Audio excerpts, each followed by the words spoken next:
Not far from Baton Rouge, on the back roads of Livingston Parish, LIGO appears in the pines. This huge facility can be seen on Google Maps. We meet Dr. Richard Oram. He is... I'm the operations manager here at LIGO Livingston Observatory. And what does LIGO stand for? Laser Interferometer Gravitational Wave Observatory. Einstein predicted that gravitational waves existed over 100 years ago. Displacements are created by some of the most violent collisions in space, and those signals can be detected by the interferometer. LIGO was the first to actually observe these. So the black hole events we've detected thus far are a long distance away, more than around about 1 billion light years away.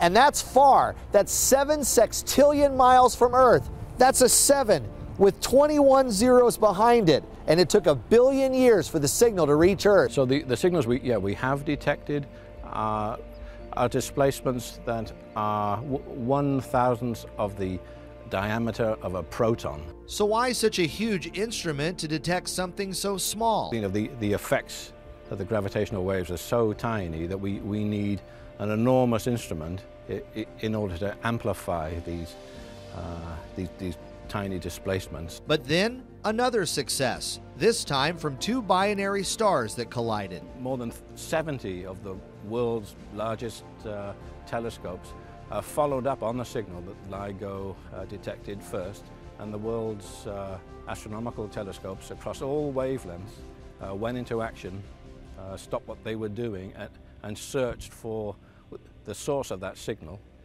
and found it. And I think that's the first time that there's ever been an electromagnetic confirmation of a gravitational wave. Now, Einstein was convinced that these would never be able to be observed, and that's where, over the past 50 years, teams from Caltech and MIT, along with the National Science Federation, have pitched in nearly $1 billion to create the observatory in Livingston and another in Washington State.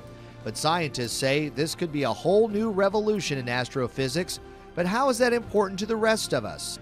So the people working on radio astronomy in the last century didn't imagine that the things they would be doing would produce Wi-Fi, for example, which has affected all of our lives positively. Will I be able to use this to go back in time to fix some stuff? What would you fix first? I don't know. There's probably too much.